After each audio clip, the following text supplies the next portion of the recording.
Hello and welcome. This is Lisa Jones, and you are listening to the Exploring Death podcast.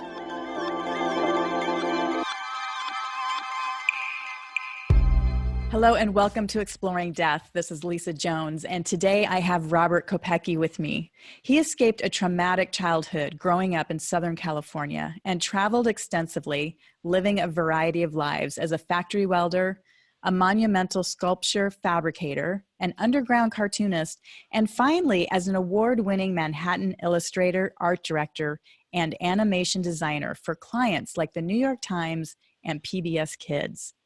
His journeys were punctuated by three very different dramatic and near-death experiences that eventually led him to years of study, meditation, and service, and the transpersonal realization of what life really is and can be that inspired him to write and teach about the spiritual lessons he's learned the hard way. His new book is How to Get to Heaven Without Really Dying. Welcome, Robert. Hi, Lisa. Thank you for having me. I am thrilled to have you. And you have so much information. We were just talking, we almost need to do 3 separate podcasts to get all your information in. But I think this will be an overall summary because I know you've just got so much great information. And yeah, I've overexplored death. Don't follow my example. Just read the book. That's right. I love that. And I love that you're taking what you've learned from your experience and have written it into this amazing book, which like I said, I just can't wait to read the whole thing because I'm just looking at the index. There's every chapter you've titled is something that I want to know more about. So I guess one of the questions just before we get started, you talked about a traumatic childhood. I would just like to know a little bit more, like what does that mean? I was so curious. Yeah, well, I think it's kind of common to a lot of people who end up being searchers to have come from kind of a difficult situation, circumstances. But I had an alcoholic father who was abusive and made a psychodrama out of every day growing up kind of. And I grew up on the outskirts of San Diego. So I escaped out into the canyons. I used to wander out in the canyons in my moccasins and stuff and kind of hide out there until I got old enough to drive. And I pretty much started to leave as soon as I could do that. Wow.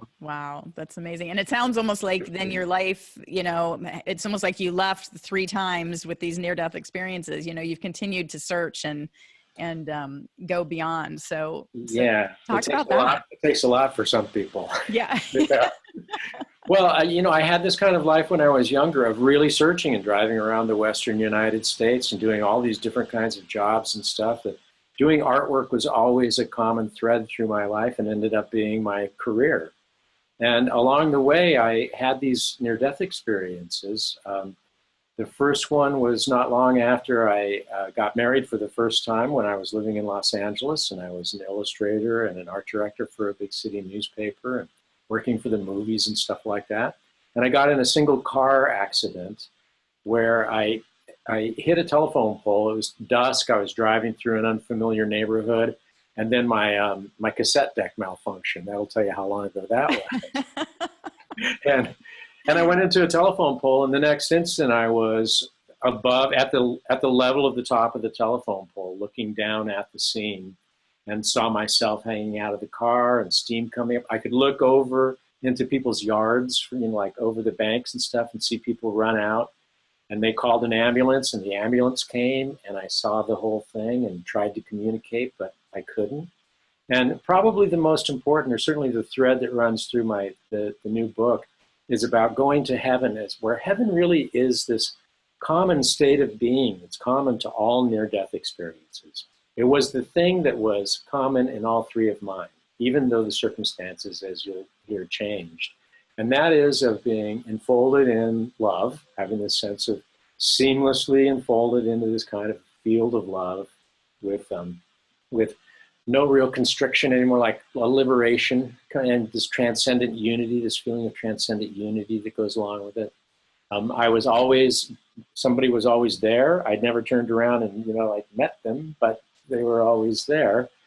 And I had this sort of karmic instruction, elements of radiant illumination, that kind of, and all of that happened in my first one, where after I couldn't get in touch with the people on the ground, I was sort of shepherded away and transported to a beautiful pastoral place that was very park-like or very natural like nature, and had this interview with what I don't remember as being an actual person with features and stuff. And I try not to elaborate too much on my actual memories of my near-death experiences because I don't want to fill too much in. They're already pretty miraculous. But, and sort of hashing things out. Like there was this kind of conversation that we had, a discussion about important things. I don't remember the details of it, but I woke up about 20 hours later from that one. And while I didn't think that that had really changed me, just within the next year, I quit my jobs that I was doing and asked my wife at the time if she wanted to, and we traveled for a year. We went around the world, going to like one spiritual place after another. Wow. We weren't spiritual people, so so I didn't have anybody to talk to about it. I didn't know there was a community of near-death experiencers at all. I didn't know about Kenneth Ring or Raymond Moody or PMH Atwater, any of those people. And just kind of, after that, just kind of went on about my life without being able to discuss it with anyone. But when we returned to the United States then, I witnessed the death of an aunt who had been very important to me when I was going through my traumatic childhood. And that kind of set me off. My wife and I had not been getting along very well, and I ended up leaving San Francisco and moving to New York City. And I led this ferociously underground lifestyle. It was nocturnal and self-destructive and all of that kind of stuff. And that led to my second near-death experience, where I basically just fell out on the floor and was paralyzed from the neck down, and everything in the room filled in with a brilliant white cloud.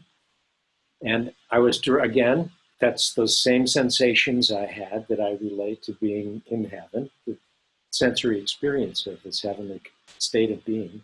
And I was directed to look into this cloud, and a kind of a box or a screen opened up that showed me these scenes from my life that were not the greatest hits, but were, like really Wow. serious, kind of seminal, pivotal moments when I had not been present. And there was this sense of hyper presence in each of these boxes of time, like one after another played serially, maybe 5 or 6.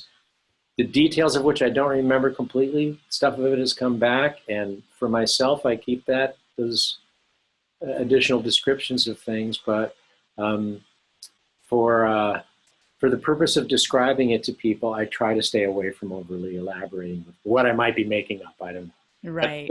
Things of great significance have come back to me about what those scenes were. And then the final one, these were all over about 15 years and about equally spaced. The last one, I was going between New York. I was back on the beam. I was okay. I wasn't going crazy anymore. And I hadn't thought that the second one did very much to me. But once again, I dropped everything and moved, and and I was going back and forth between New York and Arizona, and I was talking to my fiance at the time, who became my second wife, and I was assaulted by a skinhead because I was kind of dressed like New York City in this little Arizona town, I guess was the reason. And I talked him out of it. It had been Super Bowl Sunday, so there was a bunch of people around. And then I got back on the phone with my fiance, and the guy really kind of attacked me. And I made a terrible, terrible mistake. I planted my back foot, and I punched him right on the kisser, and he went out. And the people around me were like, wow, cool, man. Good, you showed him, And I didn't feel that great about it immediately, and I was right, because as I was sort of making good my escape, I didn't realize there was a van full of these skinhead guys who had witnessed it.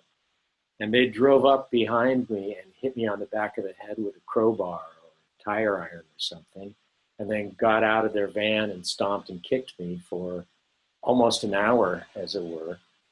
And the worst part of an hour. And yeah, this is my least favorite near-death experience, if you have to have such choices.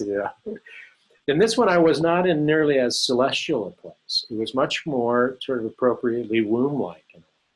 kind of subterranean. But I still had those sensations, that sort of liberation of spirit, that feeling of being liberated from my body and my physical constraints and stuff like that. I was not alone. There was a group of entities around me in this. I had a sense of something awful going on out there that I did not want to be a part of. I did not want to go back into this life, and I protested greatly, but they insisted that I had not done things right, that I had things that I needed to do, and kind of picked me up. I just remember like a bunch of hands on me, and they pushed me through sort of a membrane. And I was laying on my back in the street in this small town, and I opened up my eyes, and there was an emergency medical worker there who said, "He's back," like that.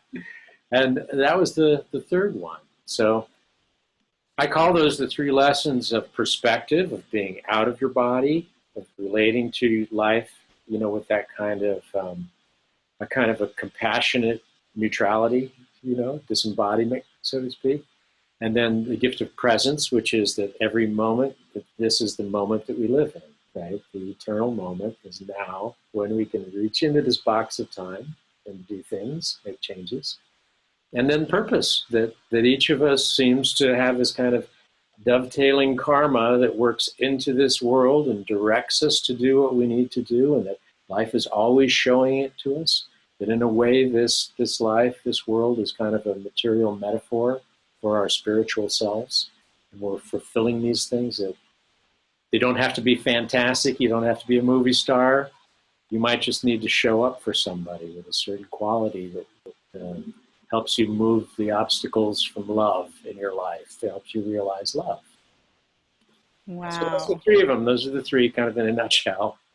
That's amazing. And I love how each one was so different. And we were chatting briefly before we started, and I was sharing how I had an out-of-body experience the night my first husband passed away, and I went to his welcome party in heaven. I shared death experience and going to heaven, quote in quotes. But I've always believed that I saw the heaven that made sense to me. That I was raised Lutheran, and I just had this idea that heaven was this glorious, beautiful, gold-lined streets and filled with love and light, and that's what I saw. And so, and I think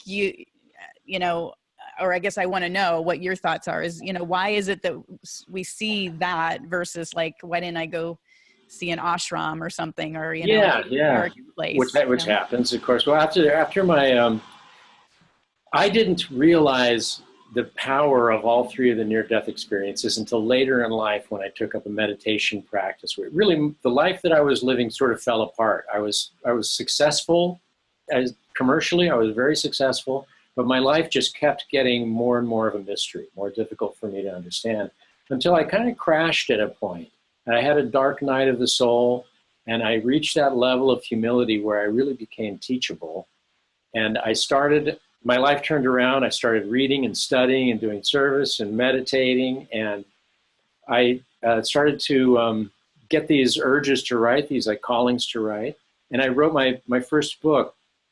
Came out of sitting on a rock by the upper Delaware River for a number of years, called How to Survive Life and Death. And that came out in 2014. And I suddenly found myself part of the near-death experience, community, culture. And started right away hearing a lot of other people's stories, and realizing that it was unusual to have had three, and that they really did make me wonder why they were all different. I mean, the nature, the landscapes and the atmospheres of this world can be very, very different. You can come into this world, if you were dropped into this world, like a spiritual extra-dimensional boom, you could be anywhere, any place. You could be in the middle of a brilliant cloud, or in a subterranean-like place where I was, or, in a park or beautiful landscape, whatever it is. And when I started to investigate, then I discovered almost right away that, Hindus have Hindu near-death experiences, and Buddhists have Buddhist near-death experiences. I had different personages. I think of them as personages of energy in my experiences, none of whom were Jesus, and I've heard lots of people who've had Jesus in there, which what it means to me is that everybody's near-death experience is absolutely valid. That this matrix of a loving intelligence that constitutes this expansive, infinite potential that is the nature of all consciousness, what I call divine consciousness, will reflect back to you whatever it is that you are bringing to it through your package of karma. The way that you enter into it, then there's a kind of pattern recognition that comes back so that we know about it, we know what it means. And when we talk to one another about, when we come back and share, then we have that language to speak to one another with, too. So if I'm a Native American from 200 years ago and I have a near-death experience, I'm speaking to you a language that you can understand with the archetypes that mean something to me, you know. And so I think that that's kind of as well as I can describe why they're different. Everybody needs them to be different. They need them to tell them what they need to be learning, what they need to be doing, and how they fit in, what their purpose is, you know?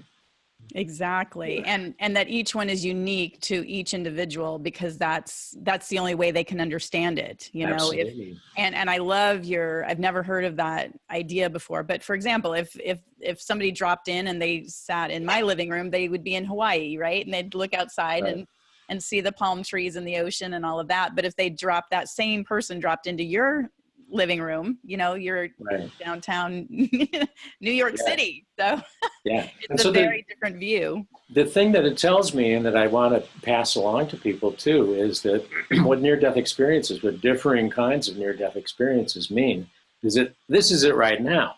You don't have to wait for something like that to happen. That the nature of this sort of spiritual technology, the profound magic of it, is going on right now. We're so accustomed to believing that we're these physical creatures, which is true in this form. We're physical creatures whose body, unfortunately, as you can see, is breaking down and turning into something else as I age, right? And it's just tough that way. But we are finding chunks of spirituality every here and there through this physical form and trying to hold on to that, trying to become a part of that. When what we really need to be concentrating on is just turning that whole equation completely around and being spiritual beings who are then entering into this field of physical material potential. You get off a plane and you're in Hawaii. It's a whole different thing. You get off another one and you're in New York City. You go into somebody's apartment, it's one way, another person's apartment, another way. Here comes somebody you've never met before. It's all arising out of this incredible potential all the time. And so when you imagine yourself as being a spiritual entity, which near-death experiences tell us we are, dropped into these different circumstances, then you can have this kind of perspective on the reality that you're a part of at the moment that informs your life. Life is happening for you, not to you, right? That kind of thing. For sure. Wow. That's powerful. And I've heard that before. We're spiritual beings having a what is that saying? I forget the exact saying, but we're not physical beings having a spiritual experience. We're spiritual beings having a physical experience. That's right. But the way you just said it somehow allowed me to hear it differently. And I love that, because if you truly imagine yourself, or not even imagine, just know that you are that spiritual being, that, wow, like look at the body that you have and look at, you know, everything surrounding you. Right. Yeah. Suddenly I'm looking through new eyes right in this moment. So thank you. That's a great, wow. And then something starts to happen in your life too, when you really practice that and you start to set down the labels and the expectations that the material life will place on us. That, you know, I am an illustrator, animation designer in New York City, and I have to do this and I have to do that. I have to dress a certain way. Forget about all of that kind of stuff. Then you start to touch on what has been the trend of manifestation, right? Manifesting things in your life. The problem being that people are still egoic human beings, and you start thinking, I'm not doing this right. I'm trying to manifest a new car, and I'm not manifesting a new car, you know, that kind of thing. And what happens is that when you just release it all and you know that you're a spiritual being that is moving through this wonderment sort of naturally and with this kind of ease and grace, if you're rowing too hard upstream, turn around, let it carry you. Then things start to arise, synchronicities, coincidences, people that you really need to meet, like somebody who's just the perfect timing to meet them. Those kinds of things are arising all over the place. Your life is showing you little doors. And if you're not present for them, if you're too caught up in yourself and your physicality and what you're supposed to be and blah, blah, blah, you don't think about it. It doesn't touch you. But if you're walking around open like a newcomer all the time, you know, like a child almost, it's like, oh, wow. Well, I was just thinking of a fish. And there's that fish now. I got to talk to the guy with the fish, you know, that kind of thing. Right, right. And it just, your life just starts manifesting that way. Then all kinds of things. Then the new car shows up. Then somebody calls you and goes, hey, I got this car I got to get rid of. It's almost new, but I can't take it with me. You're like, that's exactly right. I recently had an awakening of realization of letting go of expectation, because I think that's what really can your life just doesn't work when you're expecting this, that, right, or the other thing, right? Because you're not in the moment, you're in this future moment of desire and wanting. And so when you're wanting, you're left wanting because that's what you're creating. Yeah. So when you let go of all that and just allow to unfold whatever unfolds, like you said, that's when the synchronicities, that's when these amazing coincidences occur. And even yesterday, just, you know, for example, I was thinking, oh gosh, you know, I need to have an interview this week. And I just put it out there. I'm like, okay, we'll see what happens today. And then suddenly there you are, you were Facebook friends and you just reached out randomly. It wasn't even to, you know, do the interview or anything. But as soon as I saw your name, I'm like, Robert, hey, maybe he's available. And it just so happened you were. It wasn't random, Lisa. No, it was not. We're little chess pieces that are just, you know, that it just unfolds a beautiful. Well, it's a great thing about thinking about the spiritual perspective that I talk about. Because once you have an out-of-body experience, like you had with your husband's death, it's hard to get the genie back in the bottle. Really. It is. And it informs all of this in a completely different way, where I know that I can be detached from this all, and that it's going on in this certain way. And then you can kind of start to look at everything almost like being this sort of graceful orchestra conductor, where you're above the orchestra pit and you see those are those people I'm working with here, and that's my family there, and here's somebody I haven't met before. And these things are kind of arising in your life, and you're able just to witness them with this loving detachment kind of, that actually allows you to be more integrated with them in a way, you know, where you're... Yes. And so the life itself then becomes this sort of endless miracle. Every moment is miraculous. Even the most mundane things. You're waiting at a bus stop or something, and you're thinking, I'm going to be late. I'm supposed to do this and that and blah, blah. And that's hell. That's like being in a little bit of hell. That is right, right. But when you open yourself up and you look across the street and you think, well, look at that older woman talking to that little child who's playing, and what a beautiful little kid that is, and what a nice day for that. And suddenly you're in heaven, right? That's right. Yes. You create your own heaven or hell every single moment of each and every single day. And so life is showing you, it's reflecting to you, and there are coincidences, but lots of times what's great about about expectations and losing expectations is that then the unexpected becomes reality. Every day now, right? Every day now. And it's such a delight. Yeah, you're right. Yeah. And you still feel crappy sometimes and down. You got to go through the human thing. That's right. It's not easy. And I'm curious what you said. I loved what you said about you were successful, you know, that, I mean, you had made it, you were making money, you had the good job and all that. And I guess I would love your perspective on, you know, everyone's wanting more money, a higher title, a better job, a better car, all of this. I mean, that to me is just, that's what we got to let go of, right? Yeah. But then how do you pay your bills? I mean, that's the rub, you know? Right. Yeah. We still have to pay our bills. So Well, see, any thoughts on if that? you engage in paying your bills primarily as a physical being with material problems, then paying your bills is a material problem. If you engage in the world as being a spiritual being who's only here for a while and inhabiting this matrix of loving intelligence that's constantly creating things are coming into being and going out of being, then the money comes into being to pay and the direction that you have to go in. You get a call for that job. You get a call for a job that you never knew you'd have.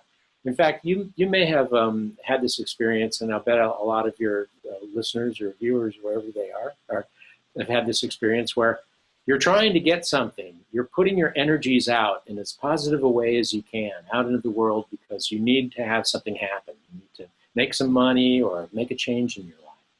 And you've got certain things, certain goals that you want to try for. And you're trying and trying and trying. And then you get this tap on your shoulder, and it's completely out of left field. It has nothing to do with what you thought you needed, but it actually is sort of perfect in a way that you never could have imagined. And you have to reassess. It's like, okay, I'll try that. And then it's the most fabulous thing that's ever happened to you. And it's not because your plan, your goals came into being, because we all know that when you reach your goals, then you got to have more goals because those weren't enough. It's never ending. They weren't enough, as it turns out. But what does happen for you then is that whatever comes to you has got this profound meaning and direction in it, you know. And then there are those aspects of death, of this whole thing winding down, that's inevitable, where we're all called on to show up for somebody. That's part of the sacred loop. You know, that's part of our agreement kind of thing. And so removing the obstacles to love, a lot of them are those materially created concepts of ourself and what we need, you know, that if you release them, it's remarkable how it works out for you on a material level. We're talking about a completely different definition of success. This is not necessarily a material success at all. And I've known a zillion people that have had great material success and been miserable, you know. I've been one. Absolutely. I haven't had great material success, but pretty good, you know, not bad. And so we're talking about a whole different definition where it might be that you have to show up for somebody who's dying. And in those moments where you're sharing that sacred bubble of kind of an extra dimensional reality with a person whose life is transitioning, whose spirit is transitioning, you realize, my God, this is the most miraculous thing I have ever witnessed in my life. I am so honored to be here. This is such a great part of life. I never thought I'd say that. You know? I can attest to that. And what you just said about being tapped on the shoulder and suddenly you've got this new direction. And so that recently happened to me with hospice work. I, suddenly was like, oh wait, there's a hospice volunteer training. I need to do that. And I'm like, what am I doing? What is happening? Right. And meanwhile, now that I'm a volunteer and I've been sitting with people who, you know, basically the day after I'm there, they've taken their last breath. And wow, I mean, as much as, yes, I've had the out of body experience and yes, that completely transformed me, but sitting with a dying person, with somebody who doesn't have family here on this island by themselves and holding that space for them and knowing that this is a stranger to me, but feeling like it's somebody I've known my entire life. Yeah. Just because I do. They're one with me. I'm one with them. Right. And it just makes this life so much more compelling and awake and vibrant and alive. And recently I sat with a patient and then later in the evening I went out dancing. And when I was dancing, everything, it was almost a mind orgasm or something, just being able to be with all my friends and my community and the music and the dancing and moving my body and just being so grateful that I still have this vibrancy to be on this earth at this time. And that's a living, it's the power of now, right? Eckhart Tolle. That's living in the eternal moment. That's the presence that we're talking about that energizes every instant that way. Right. When you sit with somebody in that kind of a situation, it empowers your life in a way that nothing else can. You become an extra dimensional person. You're much more able to imagine yourself as a spiritual being in this physical plane, witnessing somebody else's spirit moving through the filter of their body, of their life experience at the end of their life, right? You know? Yes. Oh and my so gosh. then each moment can be like, then you go dancing, or that you have dinner and it's like the best dinner you ever had in your life. It tastes That's right. that kind of thing. Right. It takes you right back. And it's so interesting. One of the clients I sat with specifically, her granddaughter had called on the phone. So the nurse brought the phone in and she was on speaker and held it up to her ear. And, you know, the granddaughter just said, "Oh, grandma, we love you. It's okay. Let go." And I saw a ripple just move through the woman's face. And I knew it was her soul. It was just, it was almost like a cat when you pet them and they just, their skin kind of does that little shimmy. Well, and that's really a cogent observation, because animals are directly connected to divine consciousness.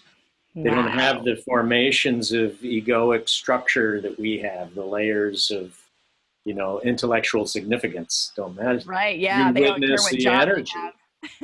And that's why when you're all wound up, a cat sitting in your lap can just, I'm in touch with the divine right now. Wow, that's beautiful. Oh my goodness. Wow, Robert, I'm loving this conversation. Can I pull a few cards for you? Sure, yeah, I would love that. All right, let's see what the divine has to share with us and share with you specifically.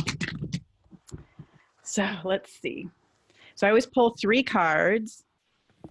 And the first card is, I call it the blockage card, but just kind of where, things need tuning up or whatever. Oh, this is so interesting.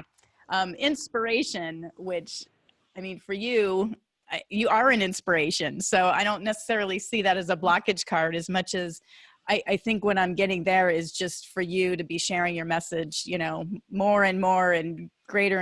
I mean, it's showing a being at the top of a mountaintop is the picture of it. Mm-hmm. And you just really getting bigger and bolder and brighter with your message. Does that resonate with you?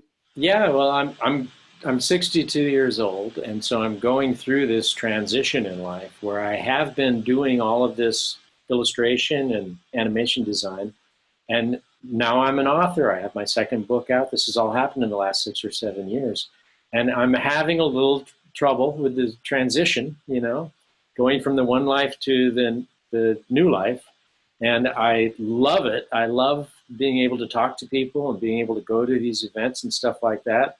And I want to leave my old life behind, but it's kind of, and so having the inspiration to do that. We're about to move. We're going to move out west pretty soon from Brooklyn.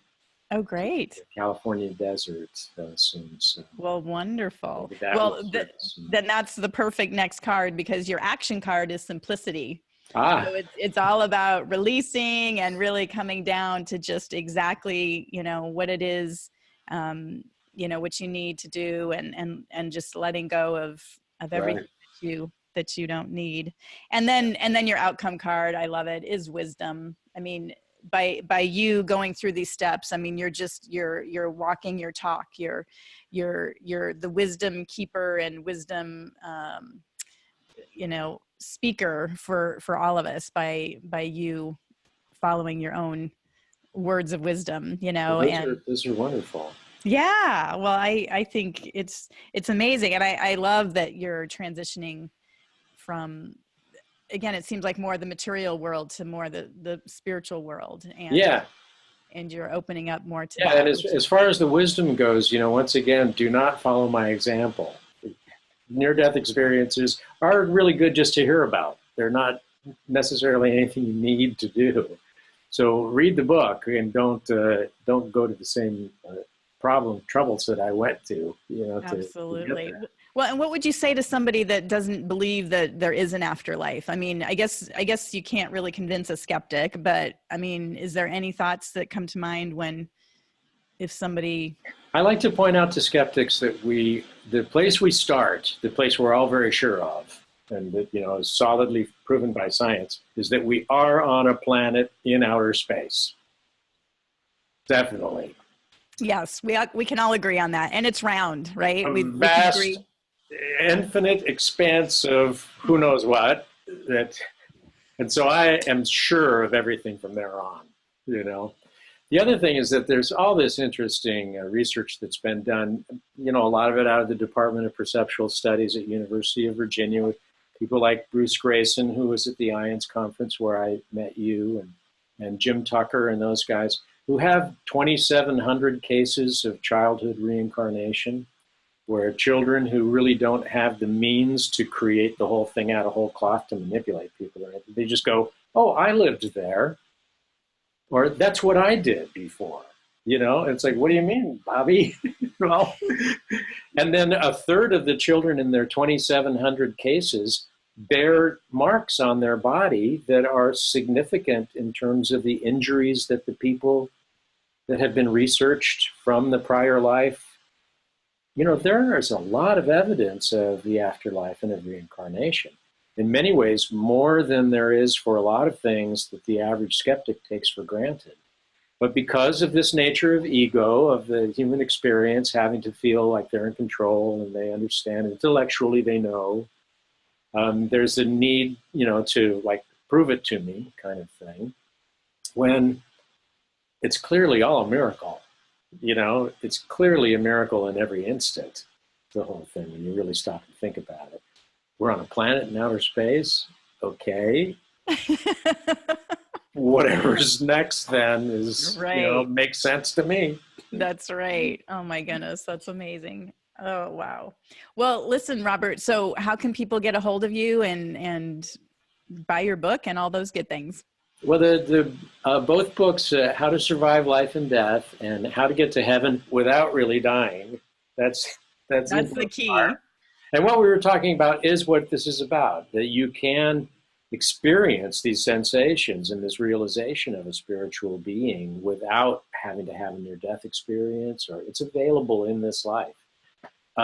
It's available at all the big bookstores and online and all that stuff. I have a blog that was originally an animation design blog that I started writing spiritual stuff on, and it got more popular than any of the art I have. It's robertkopecky.blogspot.com. It was kind of the beginning of my writing, and I still post on that regularly. I write for Gaia on occasion, Gaia.com, and for themindfulword.org. And I have a website, robertkopecky.com, and a Facebook author page, and I'm on Twitter. And well, fabulous. And we will have all those links down below on my website. So that'll be great. Well, Robert, this has been such a joy. Wow. What a great conversation. Thank you for your time and for your wisdom. Thank you. It's been a lot of fun talking to you. I hope we do it again soon. All right. Sounds good. Have a wonderful day. Aloha. Aloha. Thank you for listening to the Exploring Death podcast. This podcast is for entertainment purposes only. Before you make any financial or legal decisions, consult a professional. This show is copyrighted by Exploring Death. Written permission must be granted before syndication or rebroadcasting.